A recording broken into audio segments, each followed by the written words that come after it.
Приветствую тебя. Кто бы ты ни был, но так или иначе ты проявляешь интерес к рунам. И у меня есть что тебе рассказать. Для этого тебе просто нужно потратить 10 минут своего времени.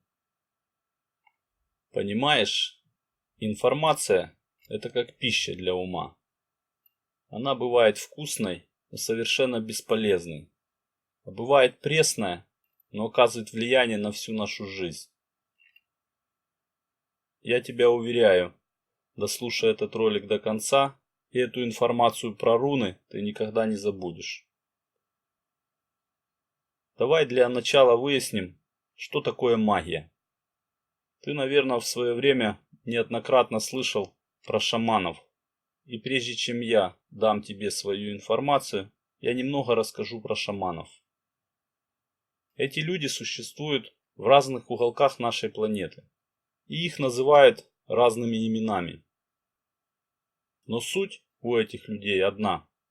Они обладают способностью контактировать с тем, с чем не имеет связи основная масса людей.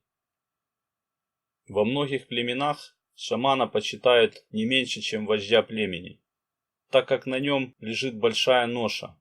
Он оберегает тех, кто доверил себя ему. Шаманов не бывает добрых или злых.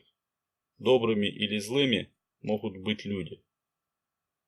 Если у этих людей доброе побуждение, они творят благие дела. Если злые, делают что-то плохое. Из-за этого и появилось такое понятие, как белая-черная магия. Но нет белой и черной магии. Есть просто магия. И в зависимости в чьих она руках, такого цвета она и будет. Шаманами стают по наследству. Но бывает и так, что такими людьми становятся достойные. Достойными, чтобы прикоснуться к магии. Что такое магия? Понятие магии как термина образовалось на определенном участке во времени развития нашего общества. Магами и магией в определенный момент стали называть все то, чему не хотели давать подробных объяснений. На самом деле это тема для отдельного разговора, но ты уловил, о чем я тебе говорю. Вот и руны в каком-то смысле это тоже магия. Но если откинуть слово магия в сторону и не относиться к рунам так, как мы привыкли относиться к магии с детства, а обратить на них внимание как на систему символов, которая нам объясняет нечто, что мы ощущаем на уровне подсознания, и наша тяга к ним заставляет нас узнать о них больше. Человеческое существо само по себе достаточно эгоистично и самолюбиво. Узнав о некой системе, магической системе, и увидев ее в доступных ресурсах, мы сразу приходим к такому выводу, что нам это позволено. Но ведь это все тайные загадочные системы практики магии, которые были в разных культурах во всех уголках планеты. И руны это тоже магия. Это потерянная система управлением событиями во времени. Сегодня масса информации о том, где нам предлагаются рунные формулы, рунные ставы. Много людей предлагают услуги разного рода в рунной магии. И в помощь всему этому у нас есть интернет, который распространяет информацию в миллионы людей. Представьте себе шамана на миллион людей. Не на племя в пару десятков или в пару сот человек, а на миллион. Любые действия шамана – это затрата усилий самого шамана. И чтобы такой человек был сильным, он не занимается ничем тем, чем занимается все остальное племя. Можно сказать, что он посвятил себя духовному, для того, чтобы его источник силы был всегда полный.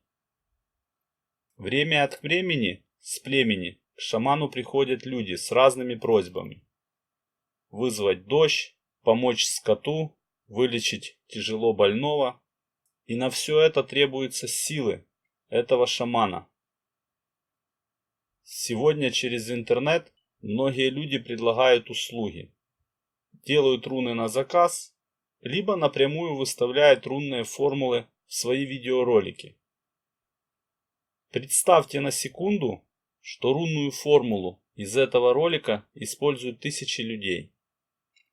Эта формула активировала канал, которую определенный человек провел через себя между людьми, которые занимаются повседневной жизнью, и тем местом, откуда он черпает энергию.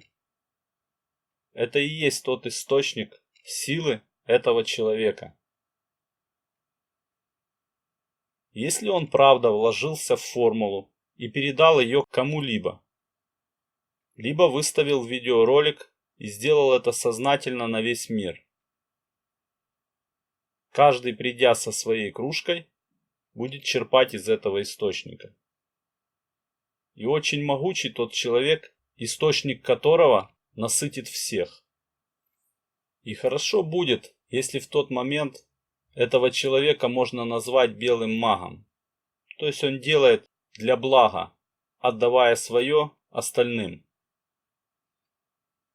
Но если этот человек черный, плохой, создал формулу и разместил ее для всех, при этом создав канал с теми, кто занимается повседневной жизнью, и собой.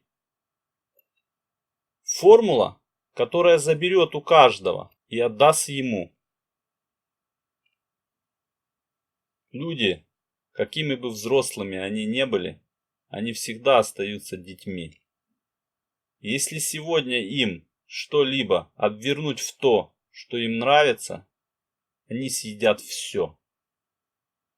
Это я сейчас о той пище для ума, о которой я тебе говорил в начале этого видеоролика. Обретая руны, не потеряйте себя. Будьте реалистами, ощущайте грани дозволенного, что можно, а что нет.